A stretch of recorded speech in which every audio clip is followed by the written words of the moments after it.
two major presuppositions. Итак, есть два главных принципа, две ключевые предпосылки. We have the doctrine of inspiration. Это у нас, во-первых, доктрина о богодухновенности. And we spent 45 minutes talking about the doctrine of inspiration. И вот мы с вами 45 минут провели, разговаривая о доктрине богодухновенности. The second is the Bible is progressive revelation from God. И вторая концепция, вторая предпосылка, это то, что Библия это is this second revelation? Progressive. Библия это прогрессирующее откровение от Бога, прошу прощения. Библия это прогрессирующее откровение от Бога. Alright, so Вторая большая предпосылка. now let me define what we mean by this. И давайте я определю, что мы под этим подразумеваем. We don't mean what liberal theologians mean by evolutionary development. И мы не подразумеваем то, что там говорят либеральные богословы о эволюционном каком-то развитии. The liberal theologian will believe man had primitive religions. То есть либеральные богословы как верят? У человека были когда-то какие-то примитивные религиозные воззрения. And that evolved into polytheistic religions. А потом они переросли в много, такие религиозные воззрения, которые включали много богов, политеистические. And that evolved into monotheistic religions. А потом они, наконец-то, люди доросли до того, что религия с одним богом. Of course, they'll say Egypt was the first, and then the Jews copied. Ну, они потом, конечно же, скажут, первые вообще египтяне до этого додумались, а потом евреи это скопировали. So we know that's wrong just from our observations of Scripture. Ну, и мы знаем, что это ерунда, просто читая Писание. When Noah came off the ark, everybody was monotheistic. Когда Ной вошел в ковчег, все были монотеисты. And when cultures divided at the Tower of Babel, И когда культура разделилась при Вавилонской башне, the cultures rejected monotheism and became polytheistic. то культура, она отвергла монотеизм и стала политеистической. То есть люди начали верить во многих разных богов. So we reject the liberal idea.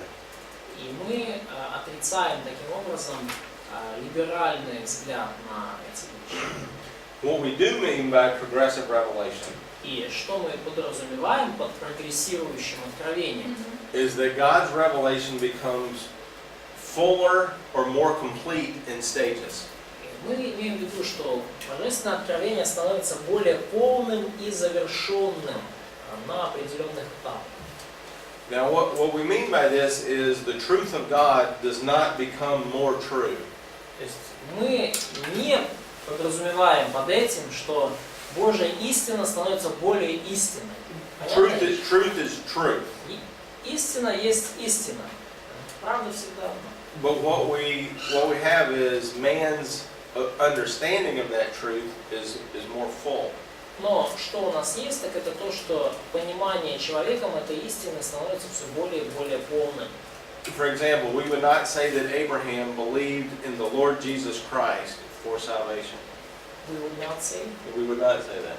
Ну, например, мы бы, наверное, не сказали, что Авраам верил в Господа Иисуса Христа как своего Спасителя. He doesn't know a person named Jesus. Он не знал никакой личности по имени Иисус. And the anointed Messiah has not been revealed yet. И помазанный Мессия на тот момент еще не был открыт, явлен. So when we read Genesis 15:6, it says Abraham believed in the Lord, and that's credited as righteousness. И когда мы читаем Бытие 15:6, то там сказано, да, поверил Авраам Богу, и это вменилось ему в праведность.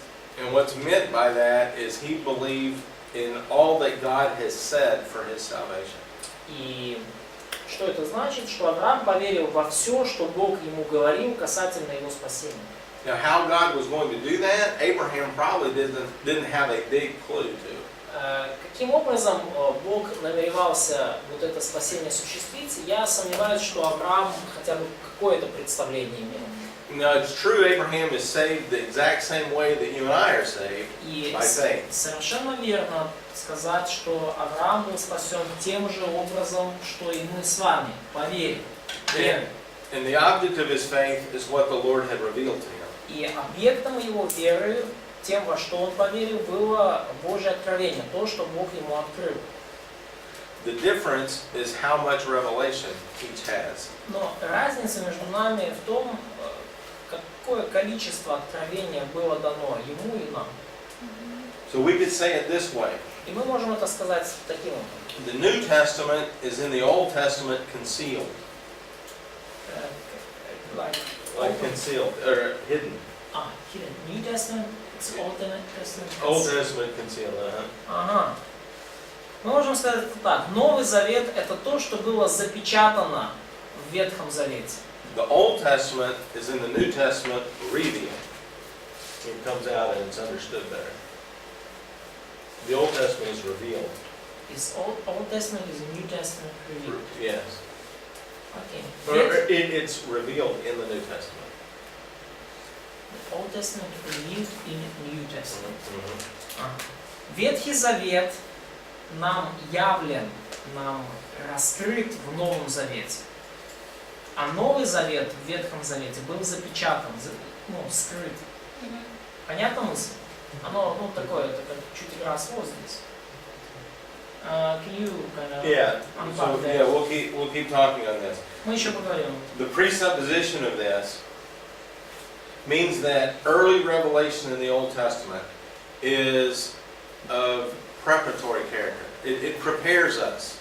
То есть, какая здесь предпосылка важна? Что Ветхий Завет, по сути, готовил нас к тому, что произойдет дальше в Новом Завете. The Old Testament prepares us for the New Testament. Ветхий Завет готовил нас к тому, что будет происходить в Новом Завете. Это Ветхий Завет как подготовительный этап. Да? And in one sense, some of the revelation of the Old Testament becomes outdated in the New Testament. И в каком-то смысле so they fulfilled outdated. Yeah. То есть и в каком-то смысле многие ветхозаветные пророчества они получили такие исполнения в Новом Завете. То есть они достигли даты своей. Now let's take an example of the gospel. Давайте возьмем пример Евангелия. Okay, Genesis 3:15 is. 3:15. This is called the first statement of the gospel. Вот этот стих называют первым утверждением о Евангелии, первым утверждением о благовестии.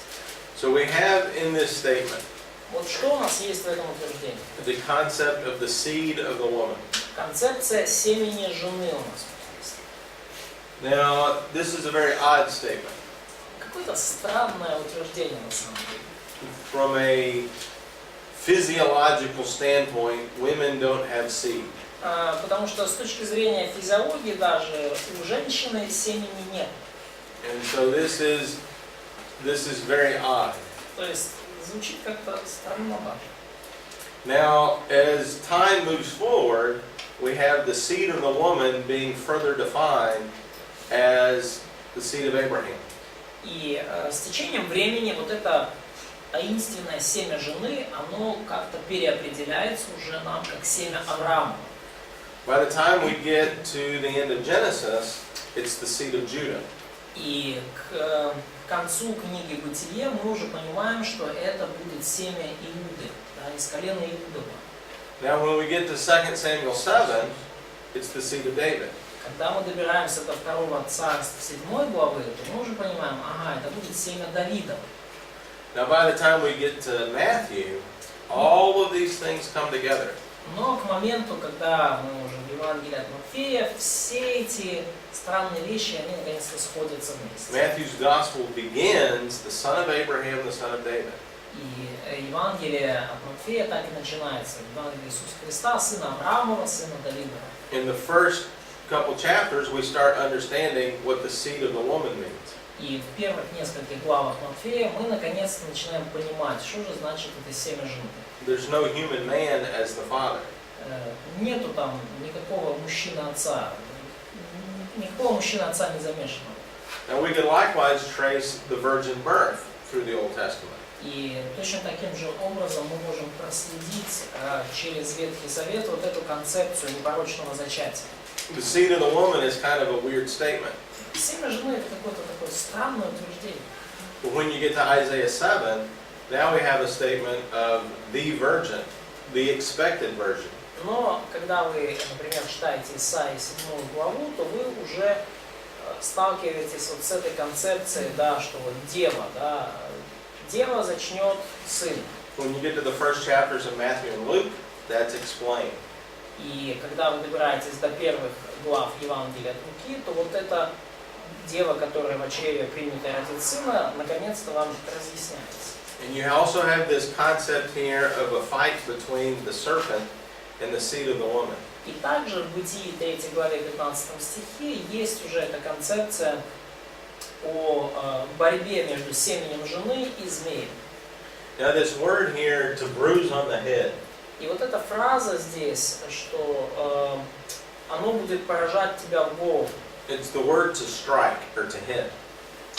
Ну, буквально это поражать означает ударить, Crush. разбить, размозжить, сколошматить. So to bruise on the head is we understand that to be a killing blow.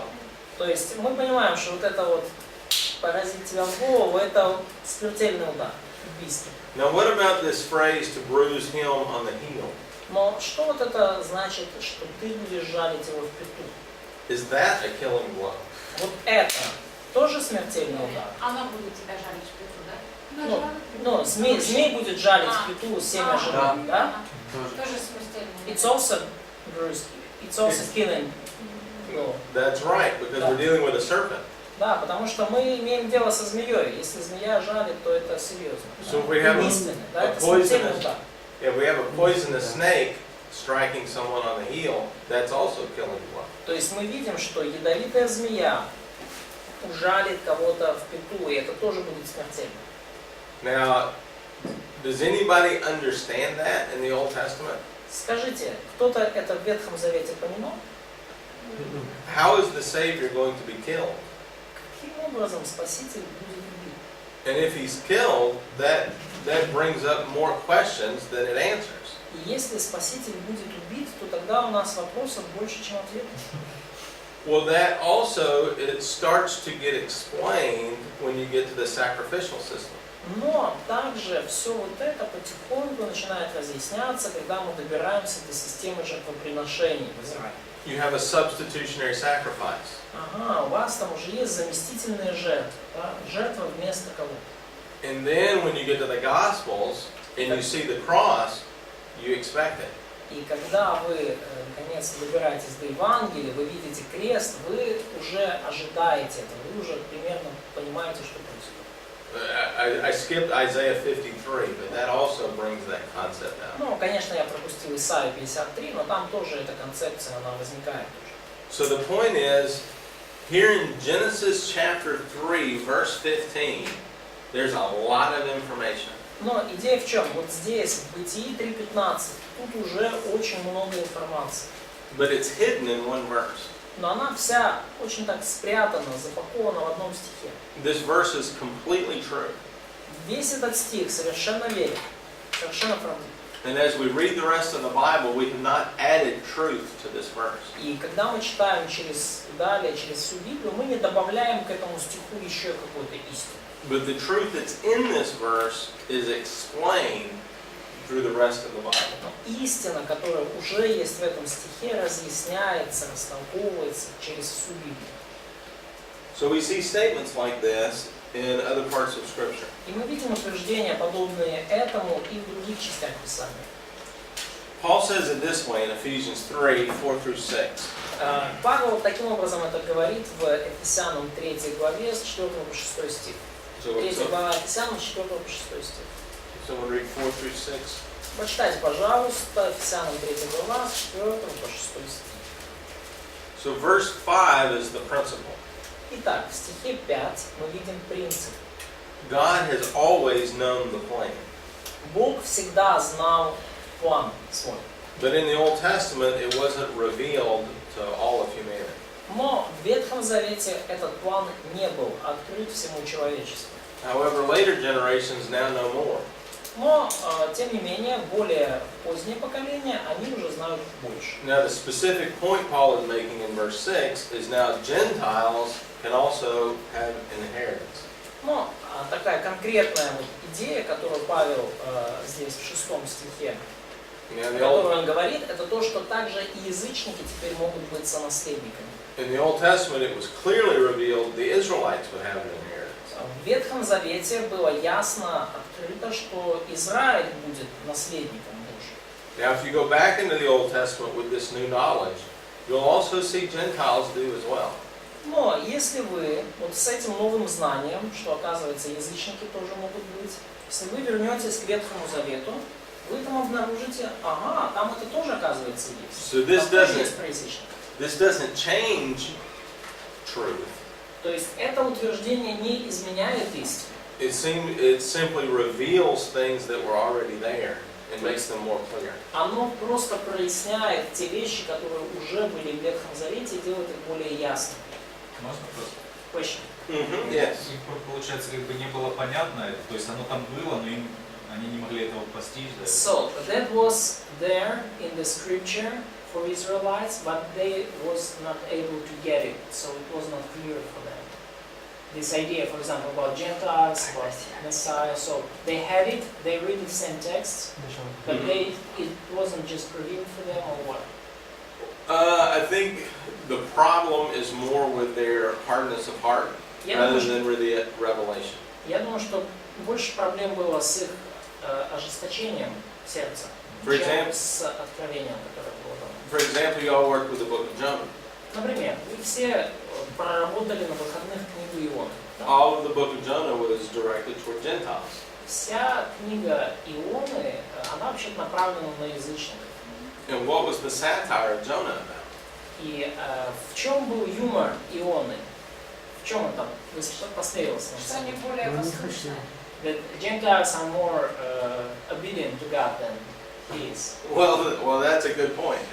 Хорошая мысль, да. But I think what Jonah is saying is the Jews have a bad attitude toward Gentiles. Но я думаю, что вот такой одной из ключевых идей книги Ионы это было то, что у евреев неправильное, плохое отношение к язычникам и хорошее отношение.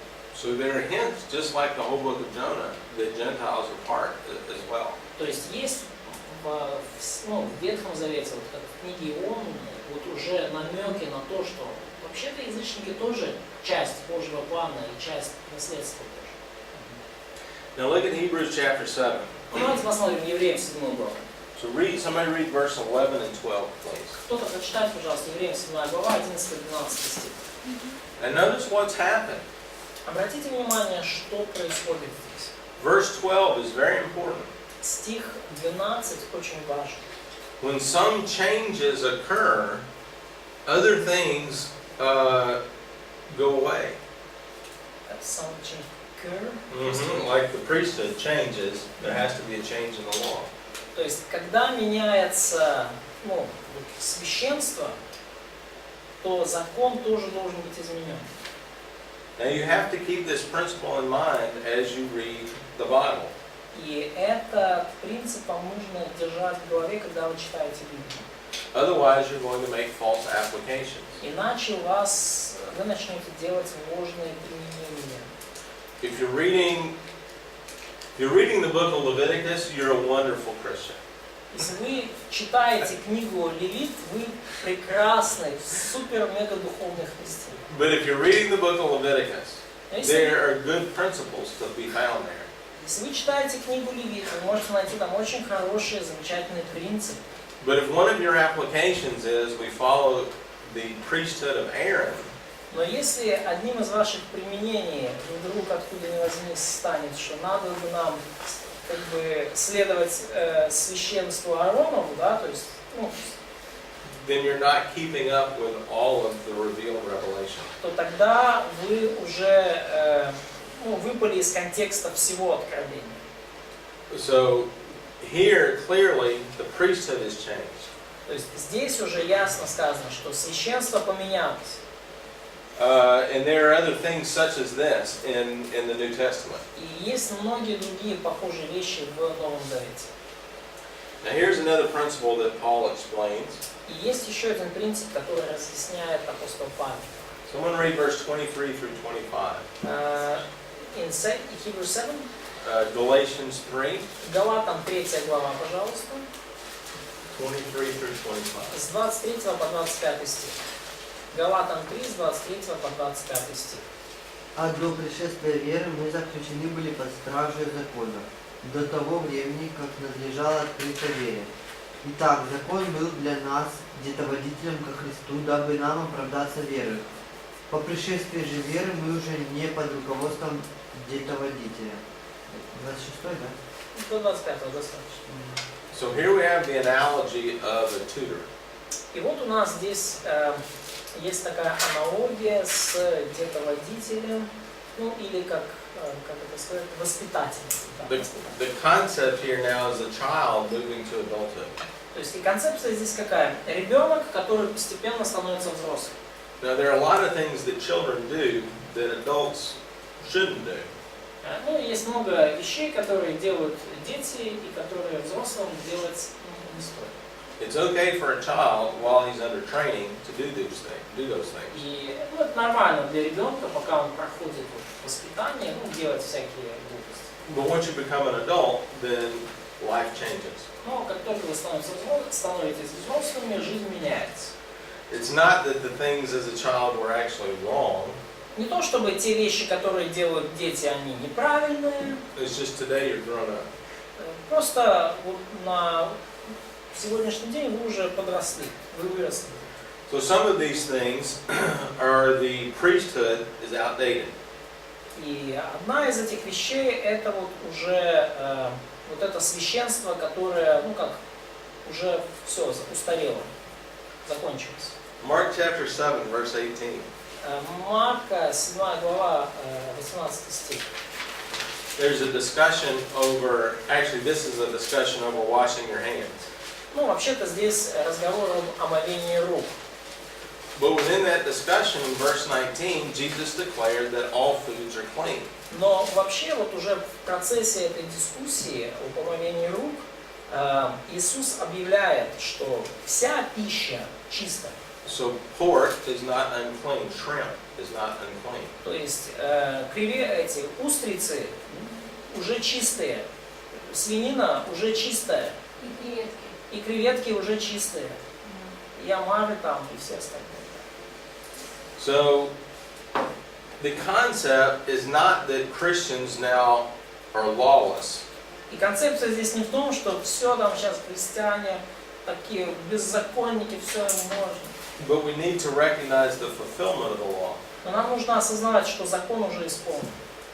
So in regard to Christians being lawless, or at least fulfilling the law, Ну и вот в связи с таким обвинением христиан, что вот такие они беззаконники, или в связи с тем, что закон уже исполнен, we need to recognize 9 out of the 10 commandments are repeated in the New Testament. в связи с такими вот обвинениями нам нужно помнить, что 9 из 10 заповедей повторены в Новом Завете. The one that's not is the Sabbath. Единственное, которое не повторяется, это про субботу. And I would offer that many of the Sabbath laws are related to the nation of Israel. И я это воспринимаю так, что многие очень законы о субботе, они были связаны именно с израильским народом. Not only do you have the Sabbath, Saturday, but you also have a sabbatical year and you have the year of Jubilee. Потому что у вас же помимо субботы, субботнего дня, 7-го дня недели, есть еще субботний год раз в 7 лет, и еще юбилейный год, 50.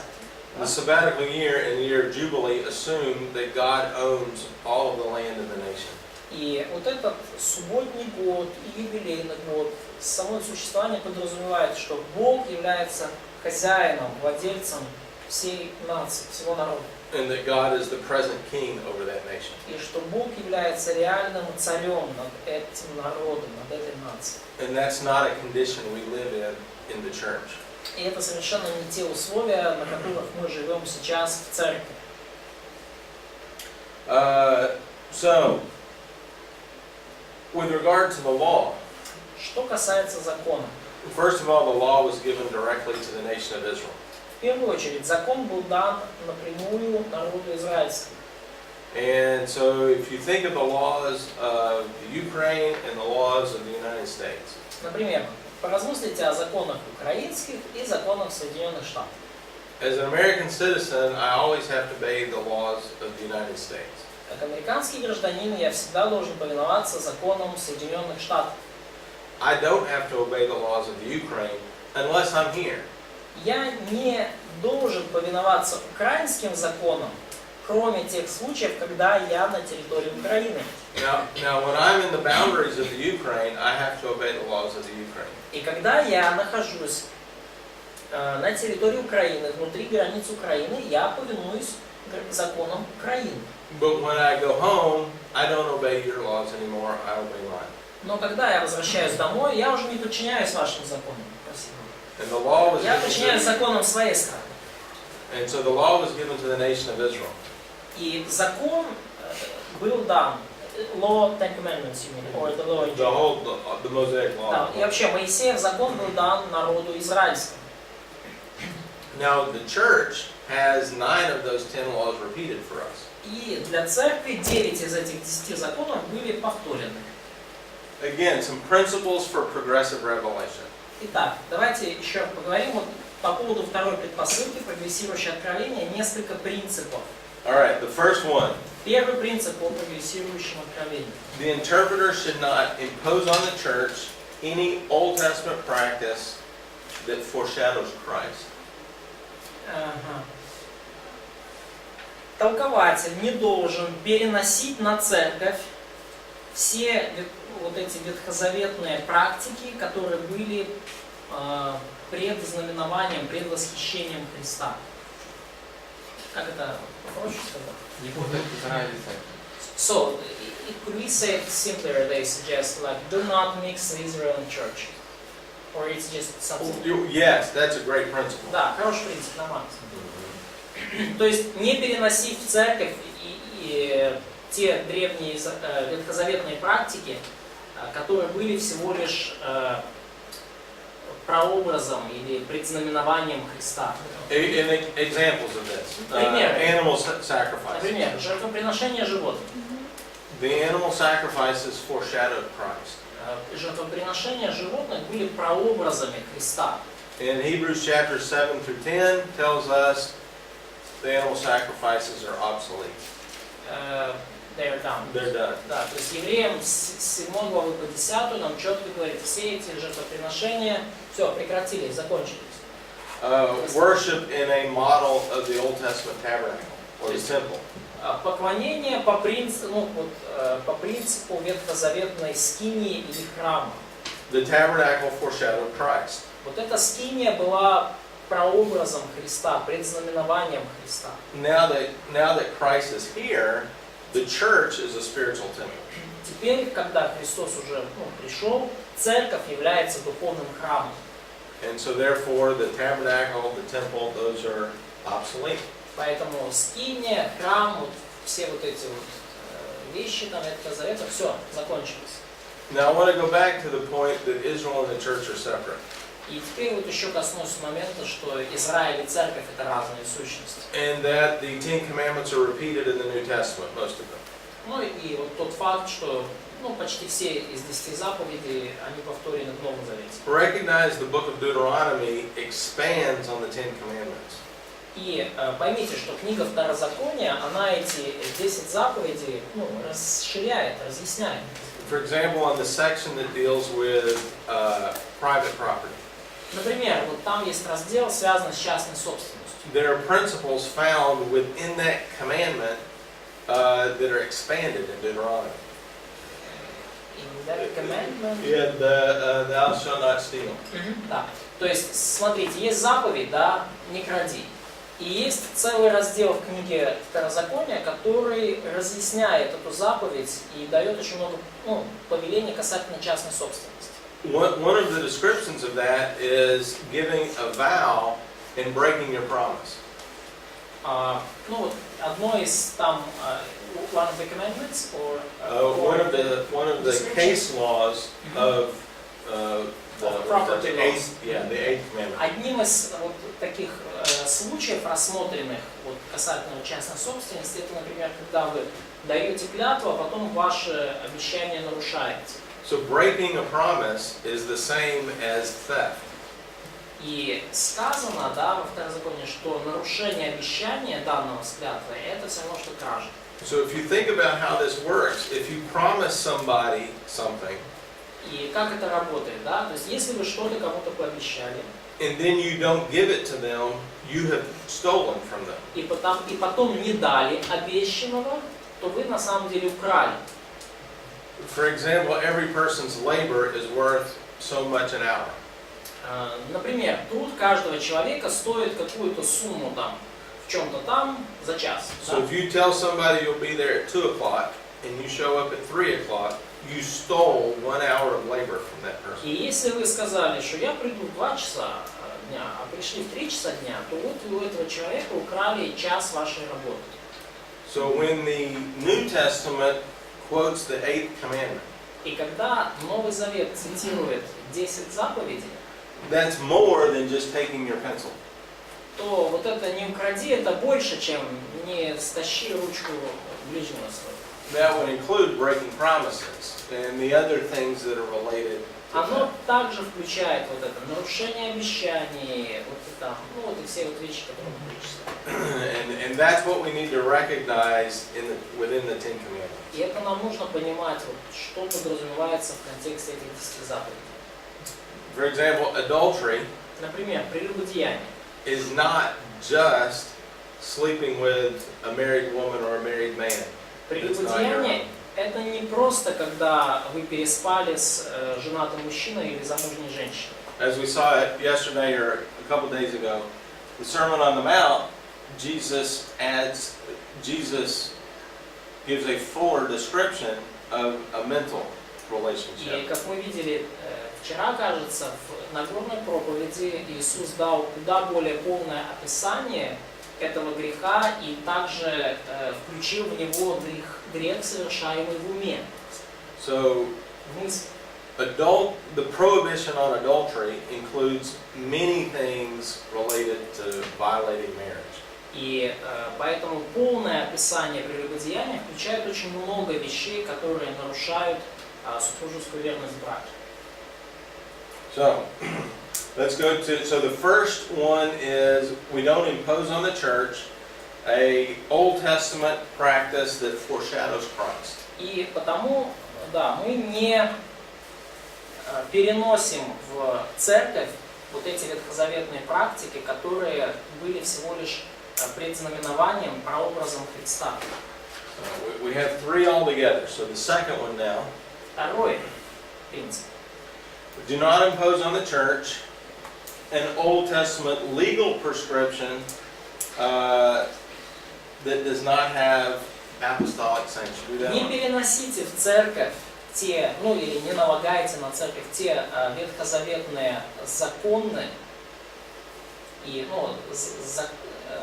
законы и установления, которые не подтверждены апостолами, которые не имеют апостольского подтверждения.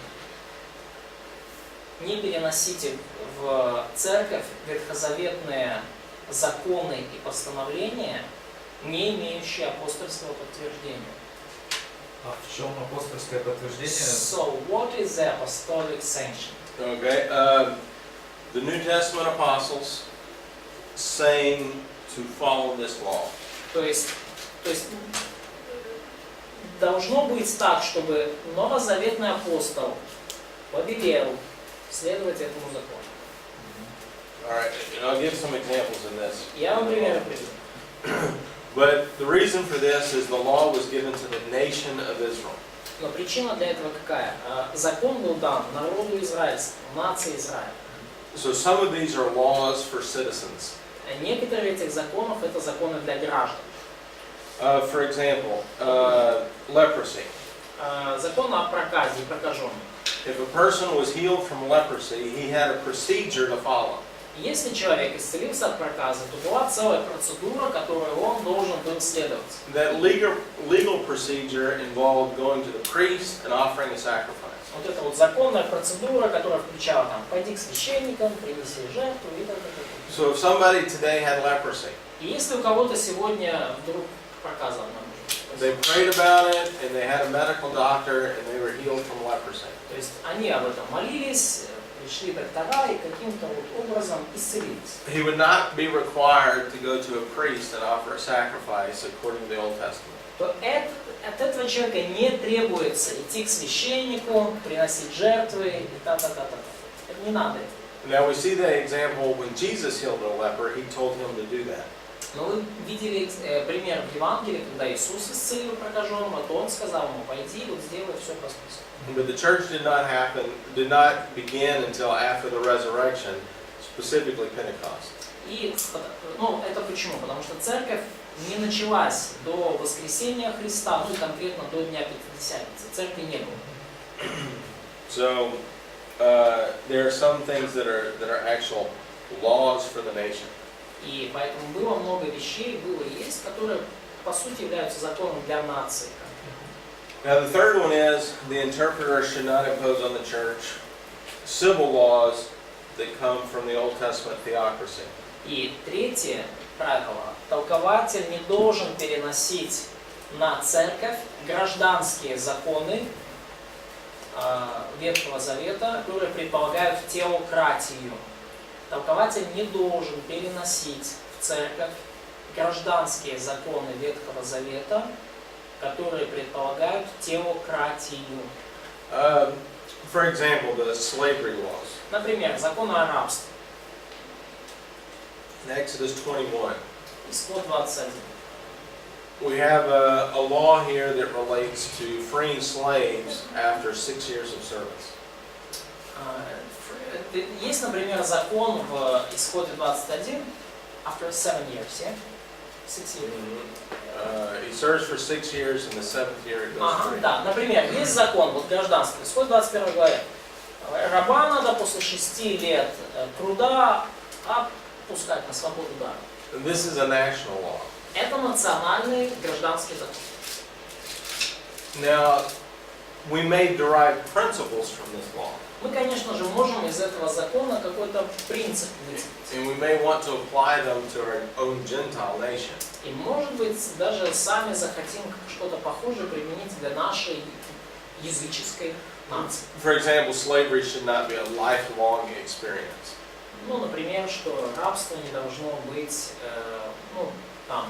пожизненным. But the specific details about a wife and children and how he's to be released, these are national laws. Ну, вот все эти конкретные детали по поводу жены, детей, как там надо этого раба освобождать, это все национальный гражданский закон. So, for example, if a child was found guilty of striking his mother and father, they were to be stoned to death. Например, если ребенок провинился тем, что ударил отца или мать, его надо побить камнями. We certainly don't want to impose that on the church. Ну, конечно же, мы не хотим это все перетаскивать в церковь. Your church doesn't need to have a stoning quarry out in the back. То есть вам не надо в церкви, наверное, все-таки иметь какую-то специальную комнатку для побития камнями где-нибудь. There can be problems with that. Потому что тогда у нас проблемы возникнут. We need to recognize that was a national law for the nation of Israel. Civil law. The civil law, yeah. И нам нужно понимать, это гражданский закон, данный конкретно нации Израиля. All right, so let's summarize a couple of things here before we break for lunch. Хорошо, давайте подведем итог некоторым моментам, о которых мы говорили до обеда. So there's three basic elements in communication. Итак, в коммуникации есть три основных элемента. There's a writer or a speaker. Есть говорящий или пишущий. And there's a message that goes across. Говорящий или пишущий, есть послание, которое от него исходит. And there's a reader or a hearer. И есть читатель либо слушающий. And therefore, the hearer needs to understand what the speaker intends. И потому слушатель должен понимать, что же имел в виду говорящий или пишущий. And there are rules of communication for that to take place. И какие правила вот, ну, как передачи информации имеют место. And this is what we want to understand so that we understand the message. И вот что нам нужно понимать для того, чтобы понять, ну, о чем же послание. And so our first axiom here is the Bible is a divine book. И первая наша аксиома, первая наша такая железобетонная предпосылка, что Библия это богодухновенная книга. The ultimate author is God. В конечном итоге ее автор это Бог. And God is communicating things in harmony. И Бог передает свои мысли, то, что Он хочет сказать, в гармонии. God has one idea or one meaning for the Bible. У Бога для всей Библии есть какое-то одно значение, одна идея. And therefore what's communicated does not conflict with itself. И потому все, что передается, не конфликтует, не противоречит само себе. And the second axiom is the Bible has mystery to it. И вторая аксиома это то, что в Библии есть тайна. God doesn't tell us everything all at one time. Бог не говорит нам все сразу. So the Bible builds on itself and its meaning. Поэтому Библия надстраивает потихонечку вот свое вот это значение, да, открывает нам все больше и больше. Прогрессирующее откровение. Да? So we have to recognize this progressive revelation. Вот поэтому нам это прогрессирующее, надстраивающееся откровение надо принимать всегда во внимание.